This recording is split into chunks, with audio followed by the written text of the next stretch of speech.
cada dia mais. Em nome de Jesus, amém. Podem descer.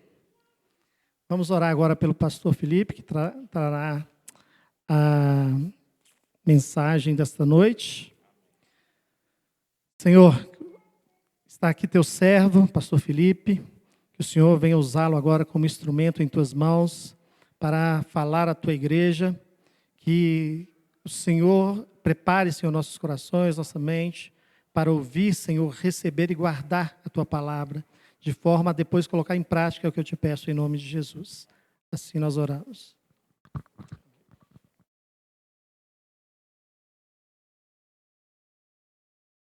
Isso. Boa noite, irmãos. Graça e paz seja sobre sua vida. Que o Senhor possa te abençoar em nome de Jesus, derramando toda a graça e toda a bênção sobre cada um de nós nessa noite. Como o presbítero Eduardo bem disse, hoje nós tivemos, na verdade ontem e hoje nós tivemos a nossa EBF e foi uma grande bênção. Eu queria também aqui fazer uma menção carinhosa e parabenizar aí toda a nossa equipe Ministério Infantil. Foi um trabalho muito abençoador, começou ontem, foi toda a tarde, tivemos aqui muitos trabalhos edificantes para a nossa criançada e finalizamos hoje pela manhã e foi um tempo assim abençoador de crescimento para a vida dos nossos filhos. Louvado seja Deus por isso.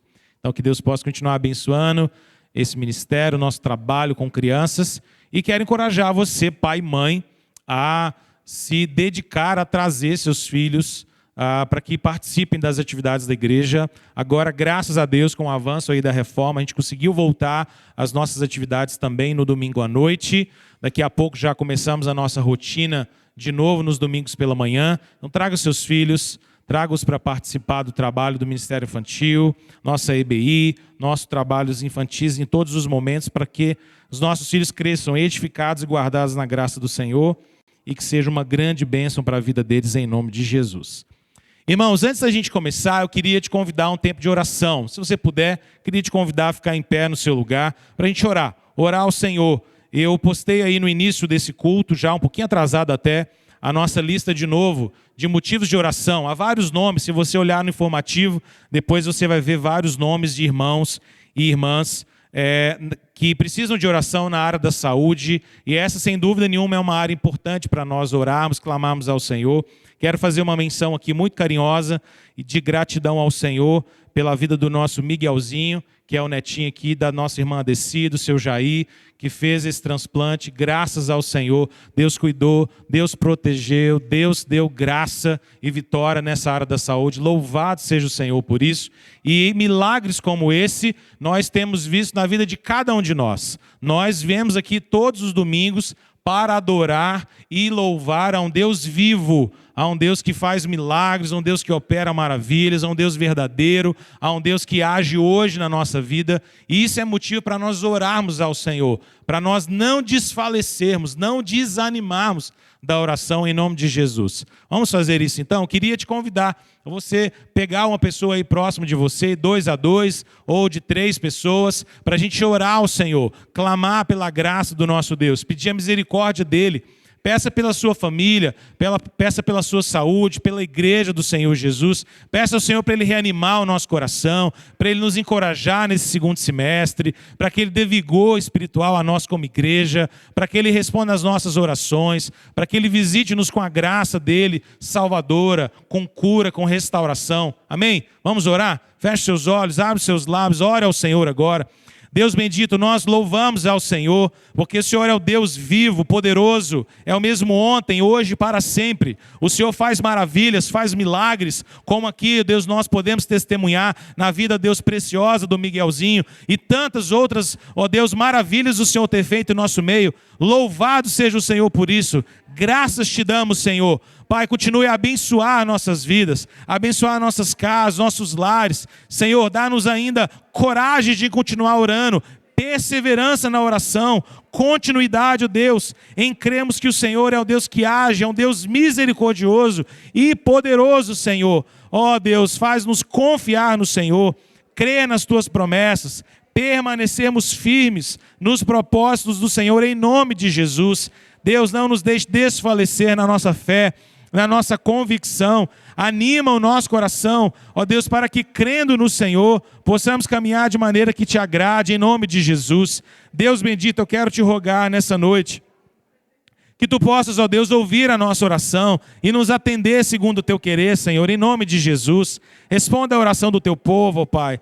Atende o nosso clamor, a nossa petição, a nossa busca pelo Senhor, em nome de Jesus. Acalma o nosso coração, Senhor. Visita aqueles que estão enfermos, aqueles que estão doentes. O Senhor é aquele que leva sobre si, ó Deus, as nossas dores e as nossas enfermidades. Traz cura sobre nós, Senhor. Faz-nos confiar em Ti, faz-nos esperar no Senhor a cada dia, em nome de Jesus. Nós queremos louvar ao Senhor nessa noite, queremos clamar, ó Deus, pela Tua intervenção, pelo Teu milagre, Senhor, pela bênção do Senhor, o Deus dos impossíveis, o Deus de causas que não são possíveis para nós, mas são tão fáceis para Ti, Senhor.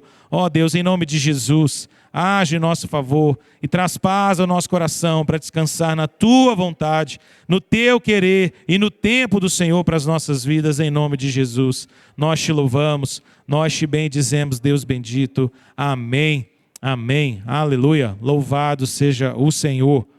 Pode se assentar.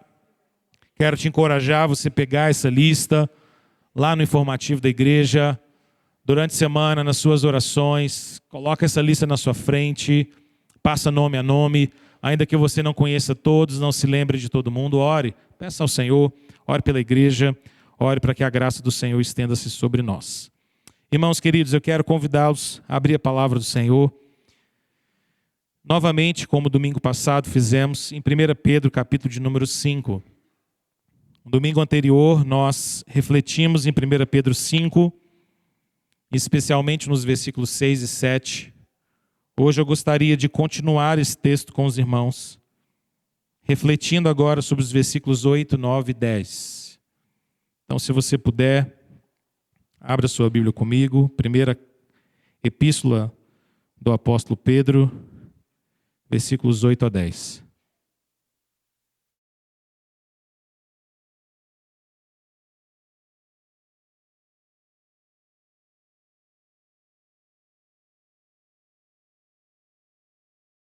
Eu já disse certa vez aqui que uma temática de filmes que normalmente me encanta bastante é a temática de filmes de guerra. Em especial quando esses filmes de guerra são sobre histórias de guerra reais, coisas que aconteceram no passado. Normalmente é o tipo de filme que me gera alguma curiosidade. Eu acho interessante ver essas batalhas, os desafios que certos guerreiros ou soldados enfrentaram em determinados momentos da história humana. Assistir filmes assim é um misto de curiosidade e ao mesmo tempo de tristeza, porque não há guerra que não seja atroz, que não seja violenta, que não seja marcada por vidas ceifadas, mas é ao mesmo tempo curioso por ver como a temática da guerra é explorada também pela palavra de Deus para nos falar sobre o fato de que eu e você estamos em uma batalha. E caracteristicamente, nós encontramos nesses filmes, nesses relatos históricos sobre guerra, algumas características. Eu queria pensar pelo menos uma delas. Quando a gente assiste filmes de guerra de um modo geral, a gente percebe que alguma coisa que sempre é presente e marcante no campo de batalha é a necessidade de uma redobrada e acentuada atenção. Um soldado no campo de batalha se torna uma presa fácil. Um soldado num campo de batalha sem atenção pode ser tombado muito facilmente. É característico, então, de batalhas, de guerras, de enfrentamentos, sejam eles quais forem, uma redobrada atenção, uma dedicada atenção, de saber a seriedade de onde eu estou, o perigo dos conflitos, a realidade iminente de enfrentar o inimigo, de ter que me defrontar ali com a própria morte. Todas as vezes que você tem uma história de batalhas e de guerras, você tem alguém lidando com atenção redobrada, com sobriedade, com vigilância. Você não pode bobear por nem um segundo. É preciso estar atento, é preciso estar de olho, é preciso estar de prontidão, é preciso estar em guarda. Porque do contrário, simplesmente você pode ser ceifado. Eu começo essa mensagem falando sobre essas características de filmes de batalhas e histórias de guerra, porque o texto que nós temos para ler aqui diante de nós agora é um texto que fala para mim e para você, sobre a importância de sermos sóbrios e vigilantes diante da batalha que nós temos e diante do inimigo que nós temos. E de como eu e você somos chamados a perseverar ou a permanecermos firmes, resistindo a esse inimigo e confiando de todo o nosso coração nas promessas de Deus. Esse é aquele tipo de texto que pega a gente assim pela gola da camisa e diz: olha, vigia, resista, fique firme, cuidado, atenção. Com isso em mente, eu queria convidar você a ler comigo, então, esses 3 versículos. Vamos fazer isso em voz alta? Todos juntos, se você me acompanha na revista e atualizada, ou mesmo aqui na tela, leia comigo, vamos juntos em uma só voz, a partir do verso 8 até o versículo de número 10. Vamos, sede sóbrios e vigilantes. O diabo, vosso adversário, anda em derredor, como leão que ruge, procurando alguém para devorar. Resisti-lhe firmes na fé, certos de que sofrimentos iguais aos vossos estão se cumprindo na vossa irmandade espalhada pelo mundo.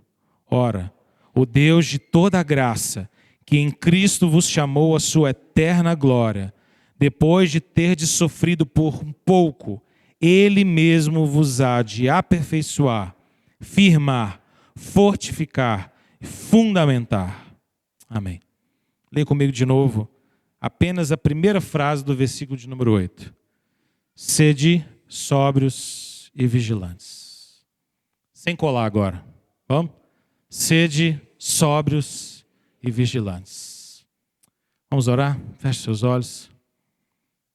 Queria que essa oração você fizesse ela diferente.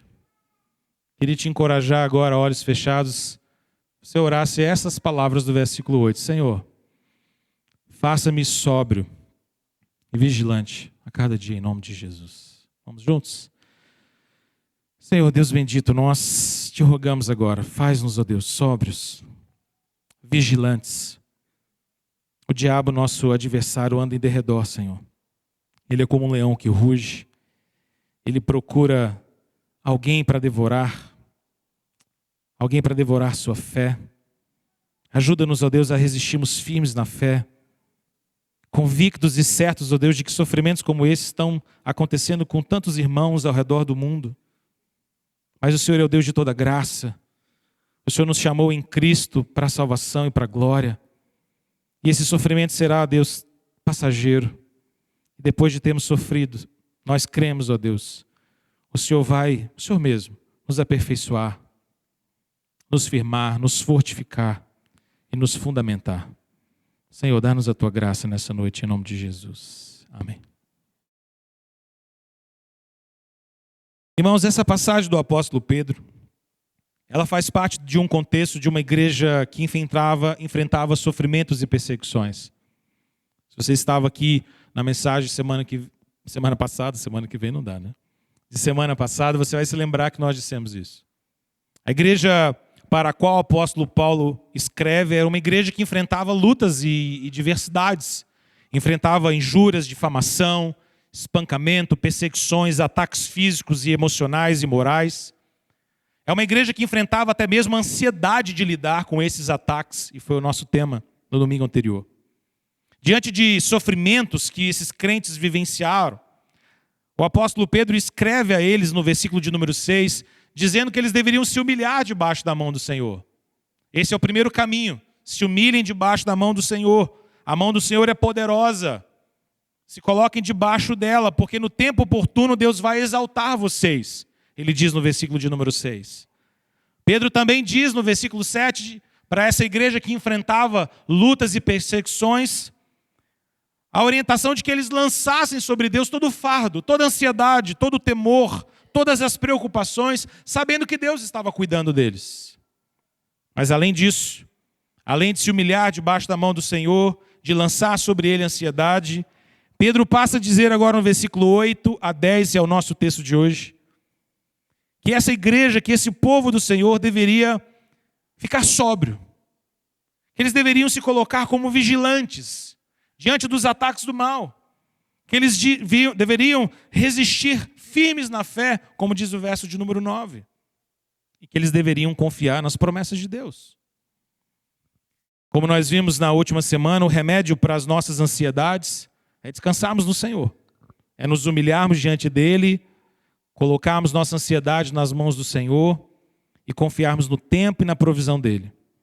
Mas agora, nos versículos 8 a 10, o apóstolo Pedro está insistindo ainda conosco de que além de lançar o nosso fardo sobre o Senhor e descansar, nós precisamos de uma postura de vigilância. Nós precisamos de uma postura de batalha. Nós precisamos de uma postura de prontidão. Nós precisamos ficar em guarda. É como se ele estivesse dizendo, olha, diante de ataques e lutas e tribulações e perseguições desse mundo, e da igreja ser perseguida, da igreja ser atacada, calme, se acalme, tome a sua ansiedade, lance sobre o Senhor. Mas além disso, fique firme, resista, fique de pé, firme os seus pés, se prepare, lide com o inimigo, porque ele está aí. Não apenas nós deveríamos assumir uma espécie de postura passiva, em que nós descansamos e entregamos nossas ansiedades para o Senhor, isso é um lado. Mas nós deveríamos também, por outro lado, assumir uma postura ativa, de fincar os pés, de firmar o local onde estamos e resistirmos ao inimigo. Descansamos no Senhor e resistimos firmes diante do inimigo. Se não, pense comigo. Se Deus é por nós, nós precisamos então perseverar nele. Se Deus é quem luta pelo seu povo, se Deus é que está ao nosso lado, se Deus é o nosso provedor, o nosso protetor, o nosso guardador, eu e você então precisamos perseverar nele. Manter os nossos pés firmes. Como nós fazemos isso? O apóstolo Pedro dá a nós aqui 3 respostas muito claras. Versículo 8 ele diz que nós permanecemos e fincamos os nossos pés quando nós vigiamos. O versículo 9 ele diz que nós perseveramos quando eu e você resistimos. E o versículo 10 ele nos ensina que nós vamos ficar de pé quando nós confiarmos. Você podia guardar essas 3 palavras. Nós precisamos, diante do Senhor, vigiar, resistir, confiar. Vigiar, resistir e confiar. Deixe-me passar por cada uma delas com você. Eu queria falar sobre essas 3 marcas da nossa perseverança no Senhor diante dos sofrimentos e dos ataques desse mundo. Primeiro, chama a sua atenção para essa primeira marca que está aqui no versículo de número 8. A vigilância espiritual. Sobriedade e vigilância espiritual. Pedro diz o seguinte, leia comigo de novo o versículo 8, acompanhe comigo. Sede sóbrios e vigilantes. O diabo, vosso adversário, anda em derredor, como um leão que ruge, procurando alguém para devorar. O que Pedro está dizendo para mim e para você é que nós, como crentes, precisamos ser sóbrios. E isso tem a ver com a nossa mente controlada. Isso tem a ver com a nossa mente no lugar. Isso tem a ver com uma vida desperta, acordada, atenta, racional, compreendendo as coisas que estão diante de nós. Sejam sóbrios. Mas além de sermos sóbrios, Pedro diz, eu e você, diante dos ataques do mal, diante deste mundo maligno, precisamos ser vigilantes. E se sobriedade é o estado em que nós estamos, de perceber as coisas mais nitidamente e mais claramente, a vigilância é uma ativa ação da nossa parte, é um ativo compromisso de atentarmos para as coisas, de vigiarmos mesmo, de olharmos sobre elas. Pedro já havia nos falado nessa carta sobre a importância da sobriedade. Eu queria destacar 2 textos que ele faz isso. Você pode caminhar comigo na sua Bíblia. Primeiro, Pedro fala sobre vigilância lá no capítulo 1, versículo de número 13. Abre a sua Bíblia comigo. No capítulo 1, verso 13, ele diz, portanto, cingindo os lombos do vosso entendimento, sede sóbrios e esperar inteiramente na graça que se vos ofereceu na revelação de Jesus Cristo. Pedro está dizendo, olha, cinja o entendimento de vocês. Presta atenção na mente de vocês, no modo correto de pensar, no modo correto de entender as coisas e sejam sóbrios.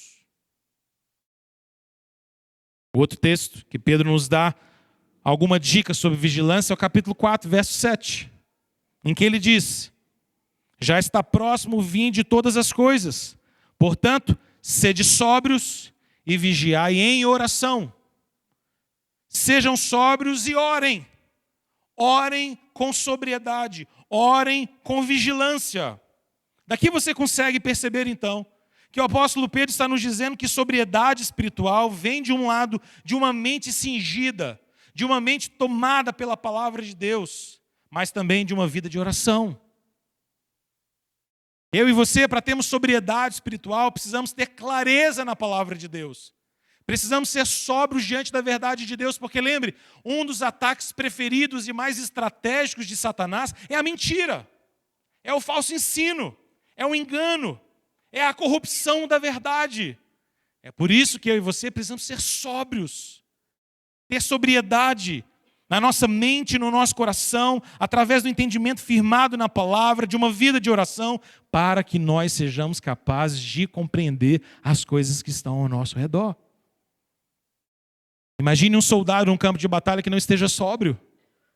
Imagine um soldado num campo de batalha que tenha usado entorpecentes ou bebidas alcoólicas e não está na total sobriedade das suas funções. O que ele estaria fazendo lá? É loucura. É impróprio, é inadequado. Ele não vai durar muito tempo. Sobriedade espiritual. Pedro está nos alertando aqui que eu e você, como povo de Deus, precisamos de sobriedade na nossa vida, de termos a nossa mente controlada. Irmãos, sem dúvida nenhuma, as preocupações desse mundo, as coisas desse mundo, os entretenimentos, as coisas que nos tomam, as coisas que vão enchendo a nossa mente e o nosso coração, as paixões mundanas, podem remover de nós a sobriedade espiritual. Quando a nossa mente está embebida demais com coisas do mundo, a nossa mente está embriagada demais com coisas passageiras e nos falta sobriedade para as coisas espirituais de Deus. A gente perde a capacidade de ordenar a nossa mente de tal forma a enxergar aquilo que é correto. Eu sei e tenho total consciência de que cada um de nós temos rotinas pesadas, diferentes, intensas, trabalhos. E a mente de cada um de nós aqui fica tomada dessas coisas e elas nos envolvem, enchem os nossos dias. Mas eu e você precisamos ter o cuidado de ter sobriedade espiritual. Sobriedade espiritual. Se estivermos tomados e a nossa mente estiver cheia de confusão, seremos presas fáceis para o inimigo. Mas além disso, o apóstolo Pedro também diz que nós precisamos ser vigilantes. Sede sóbrios e vigilantes. E se sobriedade, esse estado de alerta e de prontidão mental e de capacidade de perceber as coisas como elas de fato são, a vigilância é estar atento, é estar acordado, é estar vivo de olho. Vigilância é algo que a gente precisa fazer o tempo inteiro e não pode folgar nem um minuto, não é? Quem tem filhos pequenos, assim como eu tenho, sabe que os meninos são marteiros e têm uma capacidade extraordinária de fazer arte no espaço de não vigilância de 5 segundos. É uma piscada e tudo muda. Você fala, mas você não estava aqui? E aí você piscou, o menino já está atrás. É extraordinário. Vigilância. Às vezes alguém te pede, vigia. Pode deixar que eu estou olhando. Quando chega, cadê o menino? Estava aqui, moço. Eu estava olhando. Não. Vigilância. Vigilância é de fato estarmos de olho. Vigilância é percebermos as coisas ao nosso redor. Agora preste atenção. Por que Pedro está dizendo que nós precisamos ser vigilantes? O motivo da vigilância e da sobriedade está no próprio versículo de número 8. Porque no versículo de número 8, Pedro descortina a história para nós. Pedro abre as cortinas para mostrar para mim e para você o que está por trás. Lembra, a igreja para quem Pedro está escrevendo, uma igreja que estava sofrendo debaixo do Império Romano, debaixo da boca do leão de Roma, o imperador, e toda a sua maldade, toda a iniquidade de perseguições contra o povo do Senhor nesse período da história. Agora Pedro está abrindo a cortina e dizendo, olha, vocês precisam saber que por trás de poderes humanos, do que por trás de sistemas malignos, do que por trás de grandes estados poderosos que perseguem a igreja, existe um outro leão, existe um verdadeiro inimigo, o inimigo que está por trás, e esse inimigo, ele é o inimigo da vossa alma, ele é o diabo, ele é o acusador. Pedro está lembrando a mim e você que no final das contas a nossa batalha não é contra a carne ou sangue. Nossa batalha é contra um inimigo poderoso, espiritual, real. Eu gosto de dizer, e já digo isso com alguma frequência nessa igreja, se por um lado nós não podemos superestimar o poder das trevas, por outro lado nós também não podemos subestimá-lo. Porque não existe nada melhor para o inimigo do que você pensar que ele não existe. Do que você pensar que ele não faz nada. Que ele é inofensivo. Pronto, ele já ganhou tudo que ele precisava. Porque se ele não existe, então você não acha que ele é perigoso. Se ele não existe, então você não está pronto. Ele está dizendo para nós que por trás desses poderes malignos e sistemas malignos instituídos neste mundo, no mundo de Roma daquela época e no mundo de hoje ainda, esses poderes contrários à igreja, existe um leão, um acusador, um inimigo. Então veja comigo, como Satanás é descrito aqui nesse texto. O versículo de número 8 nos mostra, primeiro, que Satanás é descrito aqui como um adversário. A palavra que aparece no texto é a palavra diabo. A palavra diabo é um dos nomes que a Bíblia dá para Satanás. Diabo deveria ser mais corretamente traduzido como aquele que é o acusador. Aquele que acusa o povo de Deus. E aqui então a palavra está dizendo para nós que o diabo, esse acusador, ele é um inimigo. O texto diz na versão que lemos, ele é o nosso adversário. Satanás é o adversário do povo de Deus. Com isso nós precisamos entender, não existe relação amigável de Satanás conosco, irmãos. Não existe relação neutra. Satanás não tem misericórdia, ele não tem bondade, apenas ódio, apenas acusação.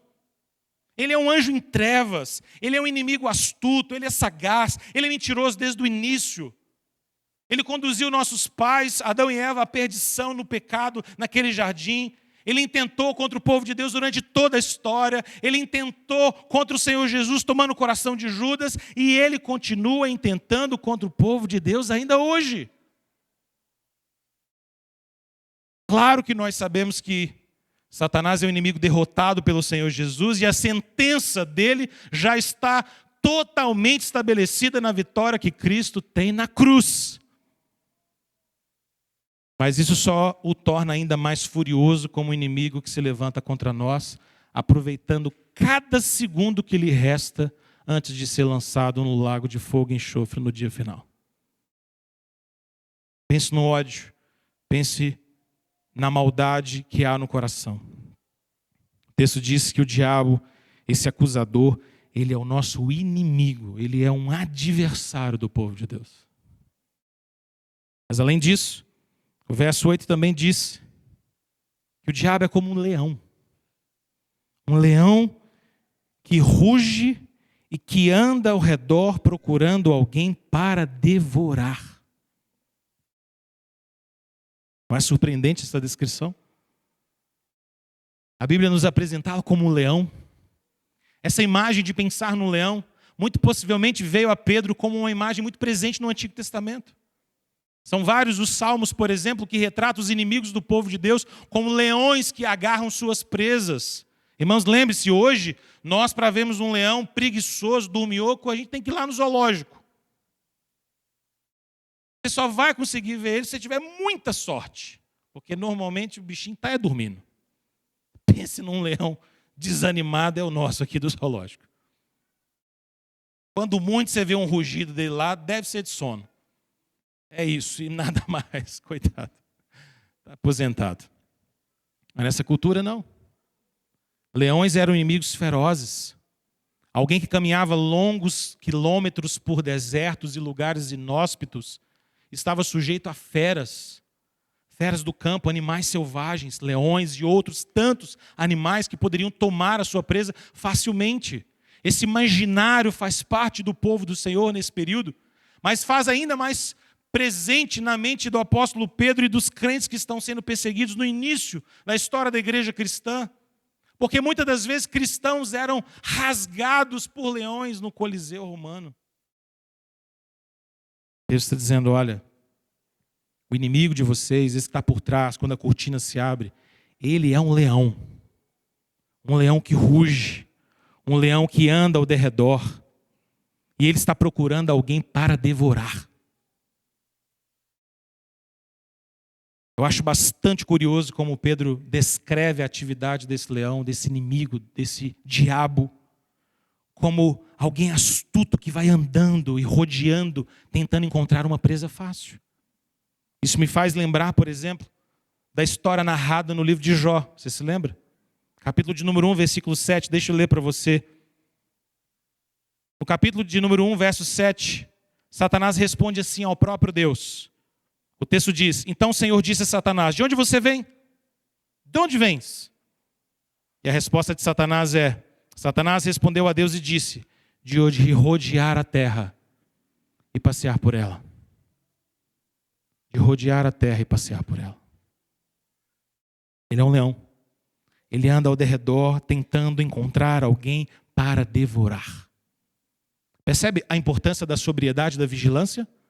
Percebe por que Pedro está dizendo: sejam sóbrios, sejam vigilantes, porque tem um leão e ele está rondando, e ele está rodeando a terra, e ele está atrás de alguém para devorar. E quando ele encontrar alguém que não está sóbrio, e quando ele encontrar alguém que não está vigilante, ele devora. O que esse leão tem? O que esse leão maligno tem para devorar? A resposta parece muito clara no texto de Pedro. O que o diabo tem para devorar é a nossa fé. Eu concordo com um autor chamado Thomas Schreiner quando ele diz o seguinte: se os crentes negam a sua fé, então o diabo os devorou. Se os crentes negam a sua fé, então o diabo os devorou. O que o diabo tem para devorar é a nossa fé, é a nossa confiança no Senhor. É a nossa esperança nele, é a nossa convicção nele. Crentes devem ficar sóbrios e firmes diante dos ataques do mal, diante desse mundo perdido, diante desse mundo que jaz do maligno, porque ele é como um leão que anda ao derredor, buscando uma presa para devorar. Sobriedade e vigilância espiritual são o antídoto para nós não sermos tomados por esse leão. Está em risco a nossa fé, é a nossa convicção no Senhor. Essa é a primeira marca dos santos na perseverança. Uma vigilância, a sobriedade. Mas eu queria também ver com você, agora o versículo 9, uma segunda marca que o apóstolo Pedro nos dá. Primeiro ele nos fala sobre vigilância, agora ele nos fala sobre resistência na fé. Veja de novo comigo o versículo 9, eu vou relê-lo com você. Resisti-lhe, firmes na fé, certos de que os sofrimentos iguais aos vossos estão se cumprindo na vossa irmandade espalhada pelo mundo. Ele está nos dizendo aqui que além de sobriedade e vigilância espirituais, eu e você também precisamos de resistência na fé. Resistir na fé. Resistir firmes na fé que uma vez por todas o Senhor nos entregou. Judas diz na sua pequena carta, no verso 3, amados, procurando eu escrever-vos com toda diligência acerca da salvação comum, tive por necessidade escrever-vos e exortar-vos, preste atenção no final, a batalhar pela fé que uma vez foi dada aos santos. Judas e Pedro estão dizendo a mesma coisa. Nós precisamos batalhar pela fé. Nós precisamos resistir firmes na fé. Porque se nós perdermos a fé, se nós perdermos nossa firme convicção no Senhor, nós perdemos tudo. Tudo. Tudo. Não sobra nada. Diante de lutas, tribulações, ataques, perseguições espirituais que nós pudermos enfrentar, se nós perdemos a nossa fé, nós perdemos tudo. Irmãos, como Paulo diz em 2 Coríntios 10, a nossa batalha não é contra a carne ou sangue. As nossas armas não são carnais. Elas são poderosas em Deus. A nossa maior arma é a nossa fé. A nossa maior segurança é a fé. Aquilo que nos faz vencer o mundo é a nossa fé. Nós vamos crer e crer verdadeiramente. Mas preste atenção, quando a palavra de Deus está dizendo que nós vamos manter firmes a nossa fé, A palavra de Deus está dizendo para nós, não é que nós podemos ou devemos apenas ser pessoas muito convictas, pessoas muito esperançosas, pessoas que acreditam muito. Não é sobre isso. Não é sobre sermos crédulos. Não é só sobre acreditarmos. Não é só sobre sermos pessoas otimistas. É sobre nós termos firme fundamento, a fé que nos foi dada, a fé como conteúdo, a fé como verdade estabelecida. Mais importante do que crer em que eu creio. Às vezes posso ser alguém otimista demais, crédulo demais, mas nas coisas erradas, nas coisas que não faz sentido, nas coisas que não deveriam ser. Posso ter expectativas até mesmo religiosas e sobre Deus que não estão fundadas nas Escrituras. Deixa eu dar um exemplo. Talvez alguém possa nutrir no seu coração um otimismo espiritual gigantesco de que Deus sempre responderá às suas orações de um determinado jeito. Irmãos, isso não vai ser assim. Quem já caminhou tempo bastante na fé sabe que nem sempre Deus responde às nossas orações do mesmo jeito. Esse tipo de crendice, de expectativa, de credulidade é infundar na palavra de Deus. Preste atenção. Afinal das contas, nós precisamos mantermos firmes na fé, mas na fé que nos foi dada em Cristo Jesus.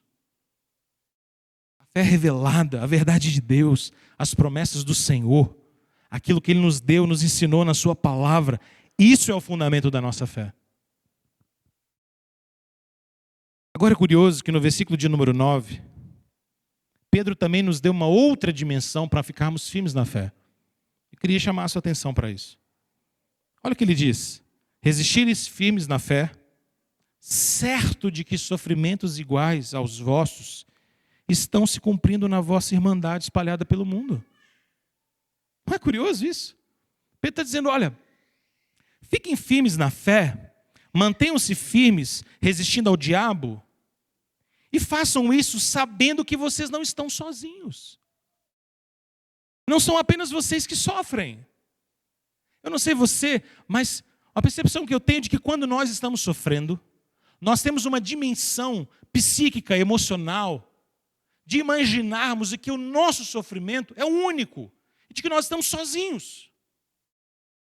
Com alguma frequência, quando a gente ouve alguém colocando a mão, que coloca a mão no nosso ombro e diz, olha, eu já passei por isso. Calma, eu já enfrentei coisa parecida. Isso não acalma o nosso coração? De alguma maneira? Parece que isso é uma maneira empática. É uma maneira de expressar compaixão e da gente dizer, sério, você já passou por isso? Cara, que alívio. Saber que eu não estou sozinho. Saber que não sou só eu que enfrento isso. Saber que outras pessoas estão passando por coisas assim. Isso traz certo alívio ao meu coração. Não que a gente se alegre com a dor do outro, não é esse o ponto. Mas a gente percebe uma espécie de empatia, de conexão, de proximidade com a nossa dor também. Ele está dizendo, olha, saibam que sofrimentos iguais a esses que vocês estão tendo estão se cumprindo em toda a irmandade espalhada pelo mundo. Se nós estamos sofrendo, tem outros crentes também sofrendo. A IPE não é a única igreja, tem várias outras. Várias e várias e várias. Tem crentes espalhados por toda parte do mundo. Irmãos, alguns dos nossos sofrimentos aqui se tornariam até pequenos aos nossos olhos se comparados aos sofrimentos de outras pessoas. Ao que muitas crentes e povo de Deus têm sofrido em vários lugares. Muitos crentes não têm sequer a liberdade religiosa que nós temos de nos reunirmos aqui, porta aberta, publicamente, microfone ligado, falando alto, falando sobre Deus, cantando. Muitos crentes não têm isso. Não tem ensino, não tem pastoreio, não tem doutrina, não tem a Bíblia traduzida no seu próprio idioma.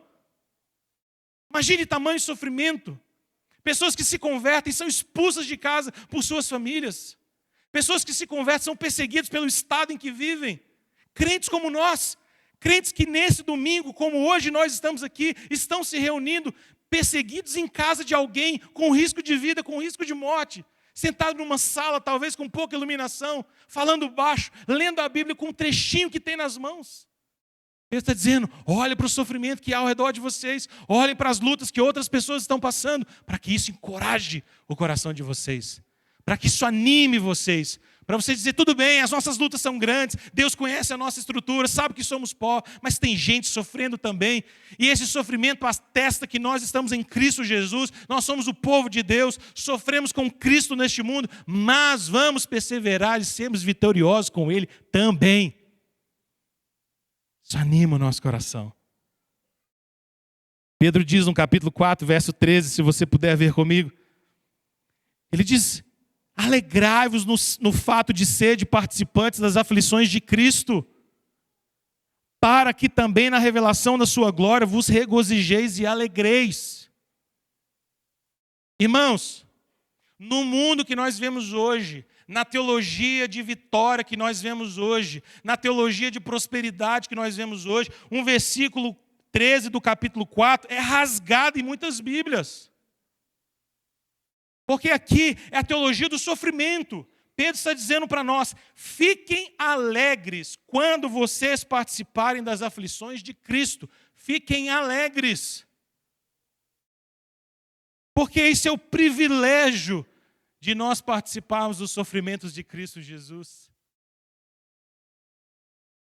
Meu Deus, que discurso impopular na nossa geração é esse de Pedro aqui, não é? Ninguém quer ouvir esse papo de ficar feliz quando a gente sofre. A nossa geração não quer sofrimento, nenhum, nada. Tudo que dói, joga para fora, dá trabalho, não vou fazer. E tem que comprometer, então não quero. Tem que trabalhar, então não vou. É para ser membro, estou fora. Tem serviço, não quero. Tem escala, não gosto. Tudo que me cobra, tudo que me exige, não quero. Quero ser feliz. Quero viver a vida do meu jeito. Quero fazer as coisas do meu jeito. Quero ser feliz. E eu quero uma teologia da felicidade. Sofrimento, estou fora. Aí vem o Pedrão e fala com a gente. Fiquem felizes. Quando por causa do nome de Jesus vocês sofrerem. Quando por causa do nome de Jesus você tem que engolir palavras duras de alguém porque você quer manter um testemunho de sobriedade. Quando alguém te passar a perna e você não ser tomado de ódio no coração, mas dizer, o Senhor está no controle. Quando alguém machucar você com palavras duras e você dá a segunda face, dizendo, eu vou manifestar Cristo na maneira como eu conduzo as coisas. Quando você perder dinheiro por causa de honestidade, e você poder dizer, o Senhor é o meu provedor. Quando alguém disser para você que você é bobo, que você está perdendo seu tempo, está jogando sua juventude fora, se alegre, se alegre. Olha o que Pedro diz ainda lá no capítulo 4, versículos 14 e 16. Se pelo nome de Cristo sois injuriados, bem-aventurados sois. Porque sobre vós repousa o Espírito da glória de Deus. Olha o que ele diz, versículo 14. Se vocês estão sofrendo, vocês são felizes, são bem-aventurados. Porque se vocês estão sofrendo por causa de Jesus, é porque o Espírito está em você. Verso 15. Não sofra, porém, nenhum de vós como assassino, ladrão, malfeitor, ou quem como alguém que se intromete em negócios de outrem, mas se sofrer como cristão, não se envergonhe disso. Glorifica a Deus com esse nome. Pedro faz uma advertência. Pedro está dizendo, também não é qualquer sofrimento que é bênção não, hein? Se você estiver fazendo coisa errada, não acha que isso é bênção não. Sem vergonha. Ele fala, não sofra como assassino, como ladrão, como malfeitor, como gente que se intromete nos assuntos de outro. Fofoqueiro. Mete o bedelho na história que não é, aí arruma problema. Arruma sofrimento, dor. É assim que a gente fala. Pedro está dizendo, olha, não sofra por isso não. Mas se você sofrer como cristão, verso 16, aí você não se envergonhe não. Não se envergonhe. Glorifica a Deus. Porque você está sofrendo o sofrimento de Cristo. As aflições de Cristo. Irmãos, nós vamos restaurar essa teologia de um sofrimento triunfante no Senhor. Um sofrimento triunfante. Se as lutas e diversidades que eu estou vivendo porque eu sou um servo e uma serva do Senhor, eu deveria me alegrar nisso. Mantermos-nos firmes vai custar muito, irmãos. Custa mesmo. Custa a nossa vida, a nossa entrega. Sermos crentes em um mundo cujo sistema é maligno, não tem como ser fácil. Não tem como ser fácil. Se está fácil demais, é porque nós estamos cedendo ao sistema maligno desse mundo. Sofrimentos, na linguagem do apóstolo Pedro, que antes de nos desviar do foco ou de nos fazer perder a fé em Cristo, deveriam nos levar a ter mais fé.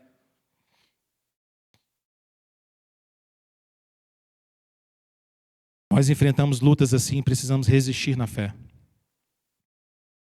Eu fico a pensar que quando a gente pensa em sofrimentos espalhados pela face da terra, se cumprindo na irmandade cristã ao redor do mundo, nós precisamos deparar com o fato de que em diversos lugares o sofrimento e as lutas da igreja podem se configurar de maneiras diferentes.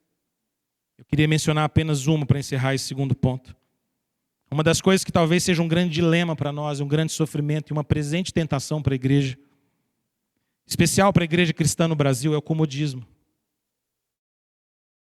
Talvez o nosso grande dilema nesse primeiro momento não sejam perseguições físicas, não sejam perseguições que possam nos fazer correr risco de vida, de morte, pelo menos não agora, pelo menos não na maior parte dos locais. Mas nós enfrentamos outros riscos, o risco do comodismo, da indiferença, do mundanismo, da nossa mescla irresponsável com as coisas desse mundo. O comodismo ele é tão inimigo da igreja quanto qualquer outro tipo de perseguição. Quando nós perdemos o nosso vigor, quando nós perdemos a nossa alegria, eu já disse algumas vezes aqui, e repito nessa noite, hoje, você dizer que um crente é um domingueiro é um elogio. Há 20 anos atrás, isso era uma crítica. Isso é assustador, irmãos. Quando eu era criança, se você dissesse, fulano é domingueiro, isso quer dizer que ele era um péssimo cristão porque ele ia na igreja só domingo. Hoje é um elogio ser domingueiro. Porque as pessoas vão tão pouco na vida da igreja que se ele for domingo, já vão bater palma. Glória a Deus, ó, o irmão do domingo. Opa, você está bem demais. Comodismo.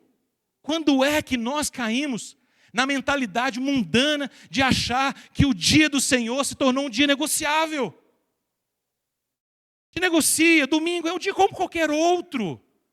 É um dia como qualquer outra semana. Eu negocio, eu abro mão. Qualquer coisa é motivo de não ir à igreja, de negociar. Se eu for ao culto, tudo bem. Se eu perder uma Santa Ceia, tranquilo, mês que vem tem mais. Qual o problema? Todo primeiro domingo do mês. Em 12, se eu for numa 5, tá bom. Se eu passar na média do ano da Santa Ceia, tá benção. A média é 6. Então vou na metadinha ali, vou no 7, sei lá, o que é isso aí. Onde que nós caímos nesse buraco do comodismo, dessa incredulidade, de uma religiosidade desigrejada, independente, individualista? A fé é minha, eu vivo a minha fé, é a minha experiência, é o meu Deus particular, é o meu Deus private, é o meu Deus gourmet, é o meu Deus para mim, é a minha experiência. Onde, irmãos? Onde? Isso é tão perigoso quanto qualquer outra coisa para a vida da igreja. Fico pensando sobre nós, como igreja presbiteriana do Eldorado. Passamos firmes pela pandemia, resistimos, nos mantivemos de pé. Foi um tempo difícil, não foi? Igreja fechada, assistir culto em casa, aprender a transmitir isso tudo, hein, gente? Que ralação que foi. A pandemia acabou, irmãos. Graças a Deus. Agora a gente não tem desculpa mais. É dia de voltar para a igreja, de compromisso com o Senhor, de estar com Ele. Domingo é dia de ir à casa de Deus, de fazer parte, de ter meu ministério, de servir ao Senhor, de colocar meus dons. Nós não somos pessoas que assistimos uma igreja, nós somos a igreja. Na igreja só existe lugar para membro de um corpo. A igreja é um corpo vivo, orgânico, só tem espaço para membro. A gente não pode assistir um pequeno grupo de gente que carrega o piano nas costas enquanto a gente critica. O lugar de crítica na igreja é um lugar pernicioso, é um lugar que destrói a vitalidade da igreja, é um lugar só de observação, de saudosismo.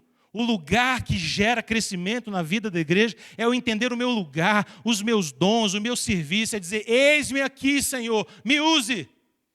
Quando eu enxergo algo deficiente, eu digo, como eu posso ajudar? Um espaço só para avaliadores. Para sentar na arquibancada e dizer, eu não gostei, gostei, achei legal, não achei legal, foi bom, não foi bom, funcionou, não funcionou. É lugar de servos. O comodismo é um grande inimigo da fé do povo de Deus, e a prova disso é que muita gente, crente, gente que viveu anos na igreja, gente que serviu ao Senhor por anos, passam por crises de fé e não servem mais ao Senhor. Isso deveria horrorizar o nosso coração. O comodismo é o grande vilão da nossa geração. O comodismo espiritual é venenoso para nós. Gente crente, 20, 30 anos de igreja, não vou mais à igreja. Não sirvo mais. Por quê? O que aconteceu? Vigie sua fé. Vigie sua fé. Você ter frequentado a igreja durante 20, 25, 30 anos não garante a sua salvação. Não garante. A palavra de Deus nos chama a perseverar até o fim. Até quando que a gente vai na igreja? Até a gente morrer. É assim que a gente vive. Mas essa era só uma janelinha aqui no meu sermão. Ponto 3, para a gente terminar. Terceiro lugar. Pedro está dizendo para nós que além de sermos vigilantes, além de resistirmos firmes, nós precisamos confiar nas promessas de Deus. E o versículo 10 é um versículo glorioso. Glorioso. Pedro aqui fala sobre firmeza e confiança nas promessas do Senhor. Olha o que ele diz: o Deus de toda graça, que em Cristo vos chamou à sua eterna glória, depois de ter sofrido por um pouco, Ele mesmo vos há de aperfeiçoar, firmar, fortificar, fundamentar. Aleluia. Que promessa! Que promessa! Daquelas para a gente copiar e colar em algum lugar e lembrar todo dia. Ele mesmo vai nos fortalecer. Deixe-me destacar para você alguns detalhes desse versículo. Pedro começa nos dizendo que esse Deus em quem nós podemos confiar nas suas promessas é o Deus de toda graça. Toda graça. Não é graça pela metade, não é graça barata. Não é graça apenas provisória. Toda graça, todo dom, toda bondade procedem de Deus. Ele é o Deus de toda graça. Graça que nos salva, que nos redime. Pedro diz, olha, o Deus de toda graça que em Cristo Jesus vos chamou à sua eterna glória. Ele está dizendo, olha, o Deus de graça chamou vocês em Cristo, chamou vocês pela palavra, pelo Espírito Santo. Esse Deus é quem vai sustentar vocês. Esse Deus é que é o motivo da confiança de vocês. Vigie, seja sóbrio, resista, porque o Deus de toda graça é convosco. Lá no versículo 7 ele já havia dito para nós, lance sobre ele toda a ansiedade, porque ele tem cuidado de vós. Agora no verso 10 ele está dizendo, o Deus de toda graça, Ele mesmo vai fortificar vocês, aperfeiçoar, afirmar, fundamentar. Gloriosas promessas. É curioso o que Pedro diz aqui. Ele diz que esse Deus que nos chamou em Cristo Jesus, Ele vai nos aperfeiçoar, afirmar, fortificar e fundamentar. Aí Pedro usa uma expressão curiosa. Olha a sua Bíblia comigo. Ele diz, depois de ter sofrido por um pouco. Aí aquele momento que se você estivesse na frente do Pedro, você ia falar assim, por que por pouco, Pedro? O que você está chamando de pouco? Por que pouco? O sofrimento não é tão grande? A perseguição não é tão volumosa? O tempo não é tão longo? Ele está querendo nos lembrar que se eu e você compararmos os nossos sofrimentos no presente, por mais reais e dolorosos que eles sejam, com as glórias que Deus tem para manifestar em nós, no último dia, esses sofrimentos ficam pequenos demais. Compare os seus sofrimentos com as coisas certas. E você vai se deparar com o fato de que eles não são tão grandes assim. Compare os sofrimentos da igreja, o tempo do sofrimento da igreja, com a beleza da eternidade, da glória que será revelada em nós. O tempo vai ficar curto. Um ano de sofrimento é muito? Claro que é. Mas compare com a eterna glória que Deus tem para revelar em você. 10 anos de sofrimento é muito? Não há dúvida. Compare com a eternidade. 20, 30, 40, 100 anos de sofrimento é muito? 1 milênio de sofrimento é muito? 2 milênios é muito? É muito. Compare com a glória de Deus a ser revelada em nós. Se torna apenas um sopro de tempo. Os sofrimentos do povo de Deus são reais e dolorosos, mas os nossos sofrimentos como povo do Senhor têm data para acabar. Tem data.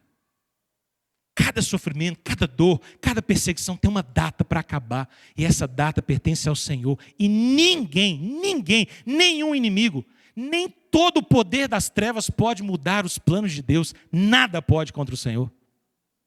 Nem um dia, nem um segundo sequer. Quando a trombeta soar, acabou. Acabou. Não importa quantos creem, se cremos, se não cremos, se esperamos, se não esperamos, quando a trombeta tocar, acabou. Acabou o sofrimento. É o Senhor que governa. Isso é maravilhoso. É a mesma coisa que Paulo nos diz, por exemplo, em 2 Coríntios, capítulo 4, versículos 16 e 18. Paulo diz assim em 2 Coríntios 4: por isso não desfalecemos. Mas ainda que o nosso homem exterior se corrompa, o interior se renova de dia em dia. Aí Paulo diz, verso 17, porque a nossa leve e momentânea tribulação produz para nós um eterno peso de glória muito excelente.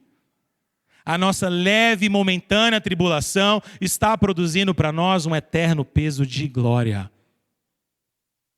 Não atentando nós nas coisas que se veem, mas nas que se não veem, porque as que se veem são temporais, mas as que se não veem são eternas. Preste atenção para onde eu e você estamos olhando. Não olhe só para aquilo que é visível. O que é visível é passageiro. Olhe para as coisas eternas de Deus. Então Pedro termina o versículo 10 com uma palavra que, se eu fosse você e tivesse com uma caneta na mão, eu ia rabiscar isso na minha Bíblia agora. Porque Pedro diz assim: Ele mesmo vos há de aperfeiçoar. Se eu tivesse com a caneta na mão, eu ia pegar esse ele mesmo e ia fazer um círculo nela assim, ó. Ele mesmo é o próprio Deus. É o próprio Senhor. Ele mesmo. E aí vem uma sequência de verbos que refletem aquilo que Ele fará a nosso respeito. Ele mesmo vai aperfeiçoar vocês. Ele mesmo vai firmar você. Ele mesmo vai fortificar você. Ele mesmo vai fundamentar você. Ataques, inimigo, leão ao redor, resista. Resista, porque o Senhor, Ele vai cuidar de você. Ele mesmo, não é outro, não é um anjo, não é um mensageiro, não é um emissário. Ele mesmo vos há de aperfeiçoar, firmar, fortificar e fundamentar. O ponto aqui é nos demonstrar que o nosso Deus é quem nos fará perseverar até o fim. Ele é quem nos manterá firmes e inabaláveis em todo o tempo. Creiamos nisso. Creiamos nessa promessa. Essas são as marcas, irmãos, dos santos na perseverança diante dos ataques das trevas. Vigilância, resistência, confiança. Vigiar, resistir, confiar. Quero terminar dizendo a você: ore para que o Senhor, Ele mesmo, que nos promete isso, possa nos capacitar a resistir em todo o tempo. Para que Ele te faça permanecer em pé ou de pé diante dos ataques. Para que Ele não permita que você fraqueje na fé. Vigie sua fé. Vigie sua fé. Vigie seu compromisso com o Senhor. Examine seu coração. Examine o seu coração. As marcas da perseverança são essas. Nós já sabemos. Vigiar, resistir, confiar. Então confiemos, irmãos. Vigiemos, confiemos no Senhor e vamos resistir firmes. pela palavra, pela vida de oração, pela comunhão com os outros crentes, pela constante adoração a Deus e pela dependência total da sua graça sobre nós. Não negligencie os meios da graça de Deus. Não se afaste do povo do Senhor. Não se afaste da mesa da comunhão. Não deixe de servir. Não se afaste. Resista firme na fé em nome de Jesus. Vamos orar? Vamos pedir ao Senhor encorajamento. Eu queria com essa palavra te encorajar. Eu queria despertar no seu coração a necessidade de estarmos despertos, acordados, vivos, resistindo. Os dias são maus. O diabo é como um adversário que anda ao derredor. Mas o Senhor é por nós. Glória a Deus por isso. Coloque-se diante do Senhor agora. Quero convidar a nossa equipe de louvor para estar à frente conosco. Enquanto você ora, fala com o Senhor agora. Peça a Ele: Deus, me faça resistir na fé. Mantenha meus pés firmes. Não me deixe desanimar, Senhor. Faz voltar ao primeiro amor, às primeiras horas, à paixão, ao serviço, à fé alegre, animada, renovada no Senhor, em nome de Jesus. Fale com o Senhor agora, ore a Ele.